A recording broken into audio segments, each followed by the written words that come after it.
Hi friends, welcome back to my channel modern Tamizhachi. எல்லாரும் சூப்பராக இருக்கீங்க அப்படின்னு நம்புகிறேன். இன்றைக்கி நீங்கள் எல்லாருமே கேட்டுட்டு இருந்த கிச்சன் டூர் வீடியோ தான் பார்க்க போகிறீங்க. டெய்லி இந்த கிச்சனில் தான் வீடியோ எடுக்கிறோம். அதனால் நிறைய பேருக்கு இந்த கிச்சனை பற்றி தெரியும் அப்படிங்கிறதுனால தான் நான் அதை பற்றி சொல்லவே இல்லை. ஆனால் ஹோம் டூர் வீடியோவில் நிறைய பேர் வந்து டீட்டெயில்டாகவே காமிங்கன்னு சொல்லியிருந்தீங்க. அதனால தான் இன்றைக்கி கிச்சன் டூர் வீடியோட வந்திருக்கேன். இது ஒரு ஓப்பன் கிச்சன் தான், டோர் கிடையாது. ஸோ ஃபஸ்ட்டு என்ட்ரன்ஸ்லேயே பார்த்தீங்கன்னா ஒரு 5 டயர் ட்ராயர் ஆர்கனைசர் வச்சுருக்கேன். பக்கத்துலேயே ஃப்ரிட்ஜ் இருக்குது. இந்த ட்ராயர் ஆர்கனைசரில் என்னோட எக்ஸஸ் கிராசரிஸ் எல்லாமே இருக்கும். ஸோ ஓப்பன் பண்ண பேக்கெட்ஸ், ஓப்பன் பண்ணாத பேக்கெட்ஸ் அப்படின்னு சொல்லிட்டு எல்லாமே இதில் தான் செக்ரிகேட் பண்ணி வச்சுருக்கேன். அதுக்கு மேலே ஒரு ஆர்டிஃபிஷியல் ஃப்ளவர்ஸ் வச்சுருக்கேன். இது கோத்தகிரியில் இருக்கும் போதே வாங்கினது. டிவி ரிமோட் இங்கே தான் இருக்கும், இங்கே இல்லைனா ஃப்ரிட்ஜ் மேலே இருக்கும். அங்கே சோஃபாவில் எங்கே வச்சாலுமே த்ரிஷன் எட்டி எடுத்து கீழே போட்டுடுறான், அதனால் இங்கே வச்சுருக்கேன். அப்புறம் ஒரு டிஷ்யூ வச்சுருக்கேன். இது மேலே முன்னாடிலாம் ஒரு கிளாத் தான் போட்டிருந்தேன். ஆனால் இப்போ இது எக்ஸ்ட்ரா இருந்தது, சரி அதை மேலே போட்டுடலான்னு சொல்லிட்டு கரெக்டாக கட் பண்ணி இதுக்கு போட்டு விட்டேன். ஸோ என்ட்ரன்ஸ்லேயே இருக்கிறதுனால பார்க்குறதுக்கும் இந்த இடம் நல்லாயிருக்கும், ப்ளசண்ட்டாக. ஸோ அடுத்து பார்த்திங்கன்னா நம்மளோட ஃப்ரிட்ஜு 192 லிட்டர்ஸ் இருக்கிற ஃப்ரிட்ஜ் இது. ஸோ இதுக்கு மேலே வந்து கொஞ்சம் டெக்கார் மாதிரி வச்சுருக்கேன். ஒரு உட்டன் ட்ரே வச்சு அதில் கொஞ்சம் டெக்கரேட் பண்ணலான்னு ஒரு புத்தா ஸ்டாச்சு, அப்புறம் மணி பிளான்ட். இது இவ்வளோ வளரும் அப்படின்னு எதிர்பார்க்கல, நல்லா வளர்ந்துட்டுருக்கு. ஸோ அதுக்கப்புறமா கிச்சனில் வந்து வால் கிளாக் கிடையாது, அதனால சின்ன ஒரு அலாம் கிளாக் வந்து இங்கே வச்சுருக்கேன். மார்னிங் டைம் போகிறதே தெரிய மாட்டேங்குது, லிவிங் ரூமில் போய் டைம் பார்க்குற மாதிரி இருக்குது குக் பண்ணும்போது. அதனால இங்கே ஒரு கிளாக் வச்சுருக்கேன். குட்டியாக ஒரு ஃபிஷ் பாட், அதுக்கு பின்னாடி இருக்கிற பேஸ்கெட்டில் வந்து ப்ரெட்டு வாங்கினா அதில் ஸ்டோர் பண்ணி வைக்கிறதுக்காக அந்த பேஸ்கெட் வச்சது. பட் மற்ற எல்லாமே ஏறி போய் அதில் உட்காந்துருக்கு. ஸோ எல்லாமே கிளியர் பண்ணணும். அதுக்கு பின்னாடி பார்த்தீங்கன்னா ஃப்ரிட்ஜ்க்கு பின்னாடி இருக்கிற வாலில் ஒரு மோட்டிவேஷன் போர்டு வந்து மாட்டியிருக்கோம். இதெல்லாம் மீஷோவில் வாங்கினது தான். நிறைய பேர் லிங்க் கேட்பீங்க. ஸோ அதை ஒரு ஸ்க்ரீன்ஷாட் எடுத்து அதில் போட்டிங்க அப்படின்னா இது மாதிரி இருக்கிற மாடல்ஸ் எல்லாமே உங்களுக்கு வந்துடும். ஸோ அதிலேருந்து பார்த்தீங்கன்னா ஒரு ஆர்டிஃபிஷியல் லீவ்ஸ் வந்து போட்டிருக்கேன். அப்புறம் இங்கே ஒரு பெரிய விண்டோ வந்து ஸ்டார்ட் ஆகுது. இந்த விண்டோவில் வந்து பார்த்தீங்கன்னா ஒரு எஸ்ஹூக் போட்டு என்னோட வீட்டில் யூஸ் பண்ணுற கரண்ட் எல்லாமே அதில் தான் மாட்டி வச்சிருக்கேன். நாங்கள் இருக்கிறது ஃபர்ஸ்ட் ஃப்ளோர் அப்படிங்கிறதுனால காற்று இந்த விண்டோ வழியாக சூப்பராக இருக்கும். வென்டிலேஷன் ரொம்ப நல்லாயிருக்கும் இந்த வீட்டுக்கு. ஸோ கீழே பார்த்தீங்கன்னா இதில் வந்து ஒரு ஆர்டிஃபிஷியல் கிராஸ் வச்சுட்டு மணி பிளான்ட்ஸ் எல்லாத்தையுமே அழகாக இதில் வச்சுருக்கேன். கீழே பார்த்தீங்கன்னா அப்படியே ஒரு மெயின் ரோடு போகுது. ஸோ அதனால் தூசி அதிகம் வரக்கூடாதுன்றதுனாலே இந்த மாதிரி எல்லா விண்டோஸ்லேயும் மோஸ்ட்லி பிளான்ட் இருக்கிற மாதிரி வச்சுருப்பேன். ஸோ இதிலேருந்து அப்படியே கீழே பார்த்தீங்கன்னா சிங்க் ஸ்டார்ட் ஆகுது. ஸோ இங்கேருந்து தான் கிச்சன் கவுண்டர் டாப் ஸ்டார்ட் ஆகுது. அதுக்கு மேலே அப்படியே வந்து ஒரு ஜூஸ் வடிகட்டுற ஸ்ட்ரைனர், தண்ணி வடிகட்டுற ஸ்ட்ரைனர், அதெல்லாம் வந்து மேலே வச்சுருக்கேன். ஸோ ஹேங் பண்ணியிருக்கேன். அப்புறம் வீட்டில் இந்த ஃபோட்டோஸ்லாம் எப்படி ஹேங் பண்ணியிருக்கீங்க, எல்லாத்தையும் ஆணி வரைஞ்சிருக்கீங்களான்னு கேட்டிங்க. நாங்கள் வந்து இந்த மாதிரி ஸ்டிக்கிங் ஹூக் இருக்கு இல்லையா, ஸோ அது வச்சு தான் பண்ணியிருக்கோம். இது வந்து ஒரு 5 kg வரைக்கும் வெயிட் தாங்கும் அப்படின்னு சொல்லியிருந்தாங்க. ஆனால் அதே மாதிரியே வீட்டில் இருக்கிற பெரிய ஃப்ரேம்ஸ் கூட நாங்கள் அதில் தான் மாட்டியிருக்கோம். சூப்பராக வந்து வெயிட் தாங்குது. இது வரைக்கும் எதுவுமே கீழே விழலை. இந்த இடத்துல ஸ்ட்ரிப் லைட் வச்சுருக்கோம். ஸோ இதை பற்றி நிறைய பேர் கேட்டிங்க எங்கே வாங்கினீங்கன்ட்டு. ஆன்லைனில் வாங்கலை, இங்கே கோயம்புத்தூரில் டவுன் ஹால் ரோட்டில் இந்த லைட்ஸ்லாம் தொங்கிட்டு இருக்கோம் அங்கங்கே. ஸோ அந்த கடையில் கேட்டிங்கன்னா கண்டிப்பாக வச்சுருப்பாங்க. இது வந்து நாங்கள் ஒரு 6 ஃபீட் வாங்கி கரெக்டாக இருந்துச்சு வாங்கினது. ஸோ கிச்சன் கவுண்டர் டாப்பில் இருக்கிற அந்த வாலில் ஃபுல்லாக சுற்றியும் வச்சுருக்கோம்.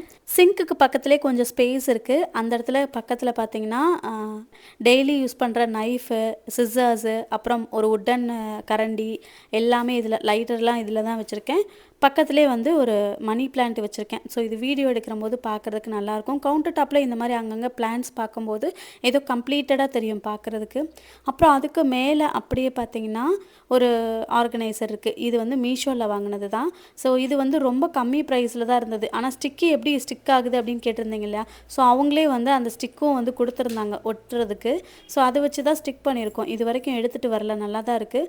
பட் வெயிட் வைக்காமல் அதில் வந்து ஒரு 3 குட்டி குட்டி ஸ்டாச்சு மட்டும் வச்சு அதில் மக்கிலேருந்து லீவ்ஸ் வர மாதிரி ஆர்டிஃபிஷியல் லீவ்ஸ் வந்து கொடுத்துருக்கோம். ஸோ பார்க்கும்போது கொஞ்சம் அழகாக நீட்டாக இருக்கும். அப்படியே இதுக்கு பக்கத்தில் அடுப்பு ஸ்டார்ட் ஆகுது. ஸோ ஒரு கிளாஸ் பர்னர் தான் வச்சுருக்கேன். ஸோ காலையில் சமைச்சதெல்லாம் அப்படியே மேலே வச்சுருக்கேன். ஆக்சுவலாக வந்து இன்றைக்கி ரொம்ப சிம்பிளாக தான் சமைச்சேன். சுண்டல், கத்திரிக்காய், மாங்காய்லாம் போட்டு ஒரு புளிக்குழம்பு வச்சுருந்தேன். அப்புறம் ரைஸு, இது 2 மட்டும் வச்சுருந்தேன். சாப்பிட்ற டைமில் ஆம்லேட் போட்டுக்கலாம் அப்படின்னு எடுத்து வச்சுருக்கேன். ஸோ இந்த கிளாஸ் டாப் பார்த்திங்கன்னா எனக்கு வெட்டிங்க்கு என்னோடய ஃப்ரெண்ட்ஸ் எல்லாம் எனக்கு கிஃப்டாக கொடுத்தது தான். ஆக்சுவலாக நான் ஒரு ஸ்கூலில் ஒர்க் பண்ணேன். அந்த ஸ்கூல் டீச்சர்ஸ் எல்லாமே சேர்ந்து எனக்கு ப்ரெசென்ட் பண்ணது, எங்கள் டிபார்ட்மெண்ட் சேர்ந்து எங்களுக்கு ப்ரெசென்ட் பண்ணது. பட் இப்போ வரைக்கும் இதில் ஒரு சின்ன கீரல் கூட இல்லாமல் அவ்வளோ பத்திரமா பார்த்துக்கிறேன். ஒரு டைமும் இந்த அடுப்பை க்ளீன் பண்ணும்போது என்னோடய ஃப்ரெண்ட்ஸ் ஞாபகம் தான் எனக்கு இப்போ வரைக்கும் வரும். 3 பர்னராக இருக்கிறதுனால காலையில் குக்கிங் வேலை சீக்கிரமாக முடியும். ஏன்னா காலையில் ஹரிபரியாக சமைப்போமா, ஸோ 3 பர்னருங்கிறது சீக்கிரம் வேலை முடியும். பக்கத்துலேயே பாத்திரம் ஹேண்டில் பிடிச்சி தூக்குறதுக்கு அந்த ஹேண்டில் வச்சுருக்கேன். இதுக்கு சைட்லே 2 குட்டி குட்டி ரேக் வந்து வச்சுருக்கேன். இந்த ஸ்டெயின்லெஸ் ஸ்டீல் ரேக் வந்து பார்த்தீங்கன்னா, மீஷோல வாங்கினது தான். ஸோ ரொம்ப வருஷமா இருக்குது என்கிட்ட. அடுத்து வந்து இந்த 3 கேனிஸ்டர் பத்தி கேட்டிருந்தீங்க. Sugar, coffee, tea. அதில காஃபிங்கிறதுல வந்து நான் காஃபி வைக்கல, நாட்டு சர்க்கரை போட்டு வச்சுருக்கேன். இந்த 3 ஒயிட் கிளாஸ் கண்டெய்னரோட லிங்க் கேட்டிருந்தீங்க. பட் அது ஒர்த் இல்ல. மணி அதிகம், பட் ஒர்த் இல்ல. அந்த எனாமல் வந்து போகுது. அதனால தான் யாருக்கும் நான் சஜெஸ்ட் பண்ணல. அப்புறம் கீழே இருக்க அந்த ப்ரௌன் செராமிக்ல வந்து புளி, பக்கத்தில் இருக்க ஒரே மாதிரி கண்டெய்னர் 2லேயுமே தூளுப்பு கல்லுப்பு வச்சுருக்கேன். பக்கத்திலே இன்னொரு ஒயிட் ஸ்டாண்ட் ஒன்று வச்சுருக்கேன். இது ஃப்ளிப்கார்ட்டில் வாங்கினது. ப்ரைஸ் ரொம்ப கம்மி தான். 300 200 சம்திங்க்கு தான் ஏதோ வாங்கினேன். இதுக்கு மேலே வந்து பார்த்திங்கன்னா ஆயில் கண்டெய்னர், கடலெண்ணெய், அப்புறம் ரைஸ் பிரான் ஆயில், நல்லெண்ணெய், இது 3 வச்சுருக்கேன். அதுக்கப்புறமா கீழே ஒரு ஆர்டிஃபிஷியல் குட்டி பிளான்ட் ஒன்று வச்சுருக்கேன். கீழே இருக்கிற இந்த 2 கண்டெய்னரில் ஒன்றில் நெய், இன்னொன்று வந்து தோசைக்கு ஊற்றுறது. ரெண்டுமே வந்து தோசைக்கு மாற்றி மாற்றி ஊற்றிக்குவேன். அப்புறம் இந்த குட்டி க்யூட்டான பிளான்ட் வந்து டிமார்ட்டில் வாங்கியிருந்தது. பக்கத்தில் இருக்கிறது பார்த்திங்கன்னா இந்த செராமிக் கப்பில் குட்டி குட்டி ஸ்பூன்ஸ் எல்லாம் வந்து போட்டு வச்சுருக்கேன். அடுப்புக்கு ரைட் சைடில் உப்பு புளி வைக்கணுங்கிறதுனால இந்த ஸ்டாண்டில் வச்சுருக்கேன். ஸோ இது மட்டும் இல்லாமல் நிறைய திங்ஸ் வச்சுருக்குது, பார்க்குறதுக்கும் நீட்டாகவும் தெரியுது. ஸ்டாண்ட் பக்கத்தில் புல்லட் மிக்ஸி ஜார் ஒன்று வச்சுருக்கேன். அதுக்கும் பக்கத்தில் மணி பிளான்ட் ஒன்று வச்சுருக்கேன். ஸோ இந்த பிளான்ட் வந்து எனக்கு ரொம்ப பிடிச்சது. கலர் வந்து அதுக்குள்ளே வந்து பார்த்திங்கன்னா கலர் ஸ்டோன்ஸ் வந்து போட்டிருக்கேன். அதுவும் ரொம்ப அழகாக இருக்குது பார்க்குறதுக்கு. அப்புறம் இந்த கெட்டில் பற்றி ரீசெண்டாக கேட்டிருந்தீங்க. இது நான் வாங்கலை, தீபாவளிக்கு ட்ரெஸ் வாங்கியிருந்தோம் இல்லையா, ஸோ அப்போ ஃப்ரீயாக அந்த கடையில் கொடுத்தது தான். பட் நல்லா ஒர்க் ஆகுது. சீரக தண்ணிலாம் இதில் தான் போட்டு குடிச்சிட்ருக்கேன். என்ன பிராண்ட் அப்படின்னு கூட எனக்கு தெரியல. ஸோ சும்மா ஏதோ ஒரு லோக்கல் பிராண்டாக தான் இருக்கும்னு நினைக்கிறேன். பட் நல்லா இருக்குது. என்ன தான் கிச்சனை வந்து பார்த்து பார்த்து க்ளீனாக வச்சாலும் பார்த்தீங்கன்னா, கீழே த்ரிஷன் குட்டி எப்போ வந்தாலும் சரி எல்லாத்தையும் இழுத்து போட்டு போயிடுவான். நைட்டு தூங்குறதுக்கு முன்னாடி கிச்சன் ஃபுல்லாக நல்லா நீட்டாக வச்சுட்டு தான் போய் தூங்குவேன். அடுத்த நாள் அப்போ தான் டே வந்து எனக்கு கொஞ்சம் ஃப்ரெஷ்ஷாக இருக்க மாதிரி இருக்கும், வேலையும் பார்க்க தோணும் அப்படிங்கிறதுனால. பட் அன்னைக்கு மதியத்துக்குள்ளே எல்லாத்தையும் இழுத்து போட்டு வச்சுருவார். இப்போ அந்த ஸ்டாண்ட் வச்சுருக்கேன் இல்லையா, அதுக்கு மேலே அப்படியே பார்த்தீங்கன்னா ஒரு புத்தா ஸ்டாச்சு வச்சுருக்கேன். குட்டி ஒரு கோல்டன் கலரில் இருக்கிறது. ஸோ சைடில் பார்த்தீங்கன்னா ஒரு ஆர்டிஃபிஷியல் பிளான்ட்டு 2 பக்கமும் வச்சுருக்கேன். இதுக்கும் சைடில் வந்து ஒரு 3 டெக்கார் புத்தா ஃப்ரேம் வந்து வச்சுருக்கேன். இது மீஷோவில் வாங்கினது தான். பட் கொஞ்சம் ஒரு மாதிரி ஃபேடாக இருந்த மாதிரி இருந்தது. ஆனாலும் ரிட்டர்ன் பண்ணல, லேட்டாக தான் ஓப்பன் பண்ணி பார்த்தோம். வீடு ஷிஃப்ட் ஆகிற டைமில் வந்ததுனால லேட்டாக ஓப்பன் பண்ணி பார்த்தோம். ஸோ அதனால் அப்படியே வந்து ஹேங் பண்ணியாச்சு கிச்சன்கிட்டே. வீட்டில் பார்த்தீங்கன்னா எல்லா பக்கமும் மோஸ்ட்லி வந்து புத்தா ஸ்டாச்சூஸ் இருக்கும். ஃபஸ்ட்டு ஒரு புத்தா ஸ்டாச்சு வந்து கிஃப்டாக தான் வந்தது. ஸோ அதுக்கப்புறமா பார்த்தீங்கன்னா ஒரு ஃபேன்சி ஸ்டோரில் நான் புத்தா எடுக்கிறேன்னு சொல்லிட்டு அதை கீழே போட்டு உடச்சிட்டேன். அதை ஒட்டி வச்சுட்டாங்க. சரி ஒட்டினது எதுக்கு, நானே வச்சுக்கிறேன் அப்படின்னு சொல்லிட்டு வாங்கிட்டு வந்துட்டேன். அதுக்கப்புறமா ஆட்டோமேட்டிக்காக அதுவாகவே வந்து சேர ஆரம்பிச்சிருச்சு. அப்புறம் இந்த புத்தா ஸ்டாச்சு இருக்கிற இடத்துல இருந்து லாஃப்ட் வரைக்கும் ஒரு ஆர்டிஃபிஷியல் மணி பிளான்ட் வந்து வச்சுருக்கோம். ஸோ இது பார்க்குறதுக்கும் கொஞ்சம் நல்லாயிருக்கும். அங்கே ஒரு மக்கு வச்சு அதுலேருந்து அப்படியே படர்ந்து வர மாதிரி ஹஸ்பண்ட் தான் அப்படி செட் பண்ணாங்க. ஸோ அதுக்கும் கீழே பார்த்தீங்கன்னா கொஞ்சம் ஸ்பேஸ் இருக்குது. அதுக்கு பக்கத்தில் ஓடிஜி வச்சுருக்கோம். ஸோ அதுக்கு மேலே வந்து பார்த்தீங்கன்னா மணி பிளான்ட், அப்புறம் ஒரு ஃப்ரூட் பேஸ்கெட் வச்சுருக்கேன். இப்போதைக்கு வாழைப்பழம் மட்டும் அதில் இருக்குது. இந்த ஃப்ரூட் பேஸ்கெட் பற்றி கேட்டிருந்தீங்க. இதுவும் வந்து இங்கே லோக்கல் ஷாப்பில் கோயம்புத்தூரில் வாங்கினது தான். ஒரு 180 ருபீஸ்க்கோ ஏதோ வாங்கினேன். பக்கத்தில் ஒரு குட்டி டெக்கார் வச்சுருக்கேன். இதில் வந்து அந்த பேட்டரி லைட் ஒன்று வச்சுருக்கேன். லைட் அதை ஆன் பண்ணி வச்சோன்னா பார்க்குறதுக்கு நல்லாயிருக்கும். இவ்வளோ தான் ஓடிஜியில் மேலே வச்சுருக்கேன். ஸோ ஒரு கிளாத் போட்டு இதெல்லாம் அரேஞ்ச் பண்ணி வச்சுருக்கேன். ரேராக தான் ஓடிஜி யூஸ் பண்ணுவோம். அந்த டைமில் மட்டும் எடுத்துகிட்டு யூஸ் பண்ணிக்குவேன். இது ஓடிஜி பற்றி நிறைய பேர் கேட்டிருந்தீங்க. மார்ஃபி ரிச்சர்ட் தான் இது. 30 லிட்டர் கெப்பாசிட்டி. ஆன்லைன் கிடையாது. இங்கே கோயம்புத்தூர் குரோமா ஷாப்பில் வாங்கினது. நீங்கள் இந்த மாதிரி எலக்ட்ரிக் ஐட்டம் வாங்குறீங்கன்னா ஒன்று ஆன்லைனில் வாங்குங்க, இல்லைன்னா வந்து இந்த மாதிரி எலக்ட்ரிக்கல் ஷாப்பில் போய் வாங்குங்க. மால்லையோ இல்லை பாத்திர கடையிலையோ வாங்கினோன்னா கண்டிப்பாக அது வந்து வேஸ்ட்டு தான். நான் அனுபவப்பட்டதுனால சொல்கிறேன். இதோட மேனுவல்லாம் கேட்டிருந்தீங்க. ஜஸ்ட்டு வந்து மோஸ்ட்லி இப்போ கேக் பேக் பண்ணுறோம் அப்படின்னா 45 மினிட்ஸ் ஆகும். பிஸ்கட்ஸ்லாம் பண்ணுறோம் அப்படின்னா 15 மினிட்ஸ் இல்லை 20 மினிட்ஸ் போதுமானது. ப்ரௌனிஸ்க்கு 30 மினிட்ஸ் போதுமானது. கேக் ஏதாவது பண்ணுறோம் அப்படின்னா 40 to 45 மினிட்ஸ், இதுவே வந்து போதுமானது தான். டெம்பரேச்சர் மோஸ்ட்லி வந்து 170லேருந்து 180 வரைக்கும் தான் இருக்கும். அதுக்கு மேலே போகாது. ஸோ ஆனாலுமே நான் உங்களுக்கு டீட்டெயில்டாக ஒரு நாள் வீடியோ போஸ்ட் பண்ணுறேன். இதுக்கும் மேலே வந்து கிச்சன் லாஃப்ட் வந்து ஸ்டார்ட் ஆகுது. மோஸ்ட்லி அம்மா கொடுத்து விட்டதெல்லாம் பாத்திரமாக கட்டி வச்சுருக்கேன். அது எதுவுமே இங்கே வேண்டாம், வீடியோவில் பார்க்க நல்லா இருக்காது அப்படின்னு சொல்லிட்டு அது எல்லாத்தையுமே பெட்ரூமுக்கு மேலே வந்து அதுக்குன்னு ஒரு ஏரியா இருக்குது. அதாவது பாத்ரூமுக்கு மேலே சீலிங்க்கு மேலே ஒரு ஏரியா இருக்குது. ஸோ அது வந்து ஒரு குட்டி ரூம் மாதிரி, அதுக்குள்ளே வந்து மேலே எல்லாமே போட்டாச்சு. இப்போ ஷெல்ஃப் ஸ்டார்ட் ஆகுறதுல ஃபஸ்ட்டு டாப் ஷெல்ஃபில் வந்து டெய்லி யூஸ்க்கு இல்லை ரேராக யூஸ் பண்ணுற பெரிய பெரிய பாத்திரம் எல்லாமே அதில் தான் அடுக்கி வச்சுருக்கேன். அதாவது குக்கர், குக்கர், மிக்ஸி ஜாரு, இட்லி பாத்திரம், கடாய், அதுக்கப்புறம் ஜூஸ் கொண்டு போகிற அந்த கண்டெய்னர்ஸ் எல்லாமே அதில் தான் வந்து வச்சுருக்கேன். பட் மோஸ்ட்லி ஃப்ரண்ட்டில் இருக்கிற எல்லாமே எடுக்கிற மாதிரி இருக்கும். ஸோ பேக் சைடில் வந்து பார்த்திங்கன்னா எனக்கு எட்டாது, ஸ்டூல் போட்டு தான் எடுக்கணும். இப்போ அதுக்கும் கீழே இருக்கிற ஷெல்ஃபில் வந்து பார்த்திங்கன்னா எல்லாமே கிளாஸ் கண்டெய்னர். இது எல்லாமே ஃப்ளிப்கார்ட்டில் வாங்கினதும் இருக்குது. கீழே இருக்கிற அந்த குட்டி குட்டி ரெக்டாங்குலர் ஷேப்பில் இருக்கிற கண்டெய்னர்ஸ் எல்லாமே, கிளாஸ் கண்டெய்னர் எல்லாமே டிமார்ட்டில் வாங்கினது தான். ஸோ இதில் எல்லாமே வந்து பார்த்திங்கன்னா கடலைப்பருப்பு, பாசிப்பருப்பு, துவரம்பருப்பு, பொட்டுக்கடலை, இந்த மாதிரி ஐட்டம்ஸ் எல்லாமே ஸ்டோர் பண்ணி வச்சுருக்கேன். முன்னாடி இருக்கிற அந்த ரெக்டாங்குலர்லலாம் வந்து பார்த்திங்கன்னா ப்ரௌன் சுகர், பொட்டுக்கடலை, கடலைப்பருப்பு, ஸோ இதெல்லாம் வந்து போட்டு வச்சுருக்கேன். அப்படியே கீழே இருக்கிற ஷெல்ஃபில் பார்த்தீங்கன்னா ஒரு 3 டயர் ஆர்கனைசர் மாதிரி வச்சு என்னோடய மசாலா டப்பாஸ் எல்லாத்தையுமே இதில் தான் வச்சுருக்கேன். இந்த டப்பா எல்லாமே வந்து செட் ஆஃப் 12 வரும். இது எல்லாமே வந்து ஃப்ளிப்கார்ட்டில் வாங்கினது தான். இதில் வந்து இட்லி மிளகாத்தூள், மஞ்சத்தூள், கரம் மசாலா, மல்லித்தூள், இந்த மிளகாத்தூள் வகைகள் எல்லாமே இதில் இருக்குது. அப்புறம் சீரகத்தூள், அது விசிபிளாக தெரியணும் அப்படிங்கிறதுக்காக ஸ்டெப் வச்சு ஆர்கனைசர் மாதிரி வச்சுருக்கேன். ஸோ டக்குன்னு பார்த்த உடனே எடுக்கிறதுக்கு. அப்புறம் இந்த சைடில் இருக்கிற ப்ளூ கலர் கண்டெய்னரில் இருக்கிறது எல்லாமே இதுவும் பருப்பு பயிறு வகைகள் தான் இருக்குது. ஸோ அதுக்கும் கீழே வந்து இந்த 3, அதுக்கப்புறம் இந்த 3 ரெட் கலர் மூடி போட்டது, இது எல்லாத்துலேயுமே வந்து பாதாம், கேஷ்யூஸ் எல்லாமே வச்சுருக்கேன். பின்னாடி வந்து பார்த்திங்கன்னா சுண்டல், பருப்பு வகை, ஜவ்வரிசி, அது எல்லாமே வச்சுருக்கேன். எல்லா கண்டெய்னருமே ஒரே மாதிரி சேமாக வாங்கி வைக்கணுன்னு தான் ஆசை. பட் பட்ஜெட் வந்து பத்தாது இல்லையா? ஸோ அதனால் அப்பப்போ ரேட்டு கம்மியாக இருக்கிற டைமில் ஒரே மாதிரி கண்டெய்னராக பார்த்து வாங்கி செட் பண்ணி வச்சது தான். ஸோ ஓரளவுக்கு செட் பண்ணியாச்சு.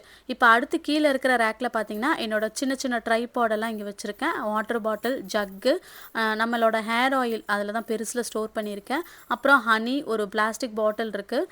அப்புறம் வந்து துருவுறது, பீட்ரூட் துருவுறது, அதுக்கப்புறமா புல்லட் மிக்ஸி ஜார் வச்சுருக்கேன். அப்புறம் வடகம் போட்டு 2 கண்டெய்னர், அப்புறம் அஞ்சரை பெட்டி வந்து 2 வச்சுருக்கேன். உரல் இங்கே தான் வச்சுருக்கேன். ஸோ இது வந்து பார்க்குறதுக்கு இப்படி தான் இருக்கும். ஸோ இந்த 3 ஷெல்ஃப்லேயும் வந்து இந்த சைடில் இப்படி தான் ஆர்கனைஸ் பண்ணி வச்சுருக்கேன். என்னால் முடிஞ்ச அளவுக்கு நீட் பண்ணி வைப்பேன். ஏன்னா மோஸ்ட்லி இதெல்லாம் கலையிறதுக்கு சான்ஸ் இல்லை. அந்த ஷெல்ஃபை ஒட்டினாப்லேயே சைட்லேயும் அப்படியே வந்து கனெக்டடாக தான் இருக்கும். ஸோ இதில் வந்து நான் ரெகுலராக யூஸ் பண்ணுற கிளாஸ் வேர்ஸ் எல்லாம் இருக்குது. சில நேரம் ஒரு சில ரெசிபீஸ்லாம் வந்து ப்ரெசன்டேஷன் நல்லா இருக்கணும். ஸோ அந்த மாதிரி இதுக்கெலாம் கிளாஸ் கண்டெய்னர் தான் கரெக்டாக இருக்கும். ஸோ அதுக்காக ஒன்று ஒன்றா வாங்கி வச்சது தான். ஒரே டைமில் எதுவுமே வாங்கலை. நான் வந்து அப்பப்போ என்னோடய சேவிங்ஸில் வாங்கணும் அப்படின்னு என்னோடய சேவிங்ஸில் கொஞ்சம் கொஞ்சமாக வந்து வாங்கி வச்சிட்ருக்கேன். இப்போ வரைக்கும் எதையுமே உடைக்காமல் மெயின்டைன் பண்ணிகிட்ருக்கேன். இது எல்லாமே பவுல் செட்டு. இன்னுமே ஒரு பெரிய பவுல் செட்டு பட்ஜெட் ஃப்ரெண்ட்லியாக கிடைக்குமான்னு தேடிட்டுருக்கேன். பட் இன்னும் கிடைச்ச பாடி இல்லை. ஸோ இது ஒரு பிளாக்கு, போன டைம் டிமார்ட்டில் வாங்கிட்டு வந்தது.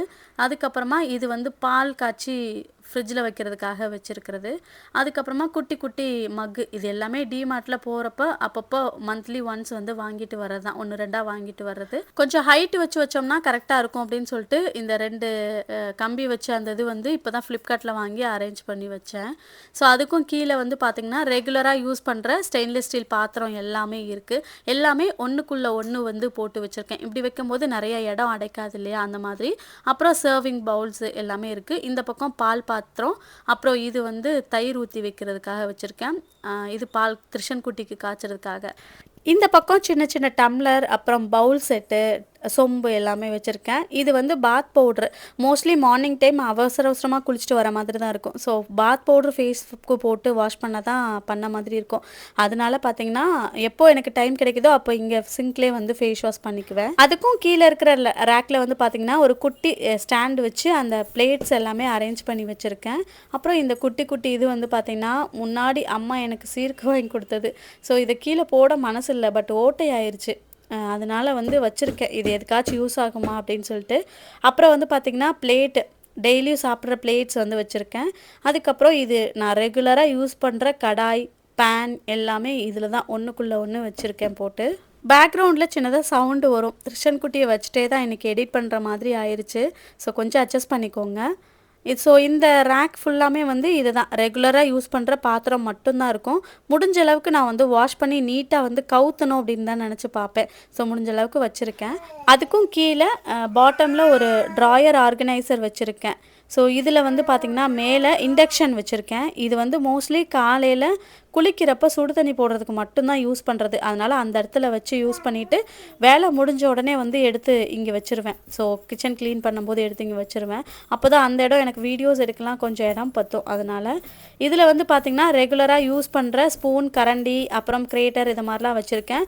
அப்புறம் சஷுவோட அந்த லஞ்ச் பேக்குக்கு கொண்டு போகிற டவல், பேக்கிங்குரிய ஐட்டம்ஸ் எல்லாமே இந்த ட்ராயரில் தான் செட் பண்ணி வச்சுருக்கேன். த்ரிஷன் வந்து சீக்கிரமாக இதை ஓப்பன் பண்ணிடுறான். முன்னாடிலாம் ஓப்பன் பண்ண தெரியாது. அதனால தான் இன்னொன்று வாங்கி ஆர்டர் போட்டது. இப்போ ஈஸியாக ஓப்பன் பண்ணிடுறான். அதனால் இந்த மாதிரி திருப்பி வச்சிட்டோம் அப்படின்னா எடுக்க மாட்டேங்கிறான். அதுதான் இப்படி வச்சுருக்கேன். பக்கத்துலேயே வந்து பார்த்திங்கன்னா ஒரு எம்டி சிலிண்டர், அதுக்கு மேலே வந்து உருளைக்கிழங்கு பூண்டு வந்து போட்டு வச்சுருக்கேன். இதுக்கும் பக்கத்தில் ஒரு பார்ட்டிஷன் மாதிரி இருக்குது. இந்த பக்கத்தில் வந்து பார்த்திங்கன்னா ஒரு ஸ்டாண்டு வச்சுருக்கேன். ஒரு ஸ்டெயின்லெஸ் ஸ்டீலில் இருக்கிற ஒரு ஸ்டாண்டு தான் இது. கோத்தகிரியில் இருக்கும் போது வாலில் வந்து ஆணி வச்சு அரைஞ்சிருந்தோம். பட் இங்கே வந்து ஆணியெல்லாம் அரைகிறதுக்கு விருப்பம் இல்லை. அதனால் கீழே வந்து சும்மா தான் மேலே போட்டிருந்தோம் லாஃப்டில். பட் இப்போ வந்து சரி இந்த அயன் கடாயெல்லாம் வைக்கிறது எங்கே வைக்கிறதுன்னு தெரியாமல் இருந்தது. அதுக்கப்புறம் தான் இதை வச்சு செட் பண்ணி எல்லாத்தையுமே வச்சேன். ஓரளவுக்கு ஓகே தான். பட் மற்ற எதையுமே வந்து த்ரிஷன் வைக்க விட மாட்றான். எனக்கு தான் இந்த பாத்திரம் எல்லாமே குக்கிங் பாட்டு. மற்றபடி த்ரிஷனுக்கு வந்து சொப்பு ஜாமான் மாதிரி எல்லாத்தையும் எடுத்து வச்சு விளையாடிட்டு அப்படியே போட்டுட்டு போயிடுவான். ஸோ திரும்பி எல்லாத்தையும் அரேஞ்ச் பண்ணி வைக்கிற மாதிரி இருக்கும். இது கூட பரவாயில்ல. எல்லாமே வந்து வெளியில் கிடக்கும். பாத்திரம் ஒன்று ஒன்றா இப்போல்லாம் எட்ட ஆரம்பிச்சிடுச்சு. எல்லாத்தையும் எடுத்து கீழே போட ஆரம்பிச்சிட்டாரு. அப்புறம் இந்த கார்னரில் வந்து பார்த்திங்கன்னா என்னோடய பழைய கிரைண்டர் வச்சுருக்கேன். அதுக்கு மேலே இந்த பேஸ்கெட்டில் எக்ஸ்ட்ரா இருக்கிற கேரி பேக்ஸ் வச்சுருக்கேன். எதுக்காச்சும் இந்த குப்பை போடுறதுக்கு தேவைப்படும் அப்படின்ட்டு. பட் அதெல்லாம் எடுத்து வெளியே போட்டுட்டு போயிடுவார். அது வேறு விஷயம். ஸோ சைடில் வந்து பார்த்திங்கன்னா சாப்பாடு அரிசி, பச்சரிசி, மாவு, அதுக்கப்புறம் இந்த ரேஷன் அரிசியும் வச்சுருக்கேன். அதுவும் வந்து நான் இட்லிக்கு மிக்ஸ் பண்ணி போடுவேன். அப்புறம் இதை பற்றி சொல்லியே ஆகணும். இந்த தேங்காய் சரட்டை வந்து வச்சுருக்கேன். சாமிக்கு வந்து தூபம் போடுறதுக்கு கால் மீதி படக்கூடாது அப்படின்றதுனால பாக்ஸில் வந்து போட்டு வச்சுருக்கேன். அதுக்கப்புறமா சிலிண்டரை ஒட்டியே வந்து பார்த்திங்கன்னா ஒரு குட்டி திட்டு மாதிரி இருக்குது. இது வந்து எனக்கு ரொம்ப யூஸ்ஃபுல்லாக இருக்குது. ஸோ ஷெல்ஃப் மாதிரி கொடுத்துருந்தாலும் இடத்த அடைச்ச மாதிரி இருக்கும். பட் இந்த குட்டி திட்டு மாதிரி இருக்கிறது வந்து பார்த்திங்கன்னா குட்டி குட்டி அந்த சம்படம் எல்லாமே போட்டு வைக்கிறதுக்கு, லைனாக அடுக்கி வைக்கிறதுக்கு கொஞ்சம் பார்க்க நீட்டாக இருக்குது. முன்னாடி த்ரிஷன் இதையுமே எடுத்து போட்டு விளையாடுவான். பட் இப்போல்லாம் என்னவோ தெரில, டச் பண்ணுறதே இல்லை. சிங்கோட அந்த பைப்பு போகுதுன்னு நினைக்கிறேன். அதனால தான் அந்த திட்டு வந்து வச்சுருக்காங்கன்னு நினைக்கிறேன். ஸோ அவ்வளோதான். என்னால் முடிஞ்ச அளவுக்கு கிச்சனை நீட்டாக வச்சுருப்பேன். பட் கீழே மட்டும் பார்த்திங்கன்னா த்ரிஷன் குட்டி வந்து களைச்சி போட்டுட்டு போயிடுவார். இது ஒரு மீடியம் சைஸில் இருக்கிற ஒரு கிச்சன் தான். என்னால் முடிஞ்ச அளவுக்கு நீட்டாக வச்சுருக்கேன். ஏதோ ஒரு வகையில் உங்களுக்கு யூஸ்ஃபுல்லாக இருந்திருக்கும்னு நினைக்கிறேன். ஃபைனலாக ஒரு ஓவர் வியூ வந்து பார்த்துக்கோங்க. இன்றைக்கி வீடியோ உங்கள் எல்லாருக்குமே பிடிச்சிருக்கும்னு நினைக்கிறேன். வீடியோ பிடிச்சிருந்ததுன்னா சேனலை மறக்காமல் சப்ஸ்கிரைப் பண்ணிவிட்டு அப்படியே உங்கள் ஃப்ரெண்ட்ஸ் அண்ட் ஃபேமிலிக்கும் ஷேர் பண்ணிடுங்க. இன்னொரு இன்ட்ரெஸ்டிங் வீடியோவில் பார்க்கலாம். தேங்க்ஸ் ஃபார் வாட்சிங்.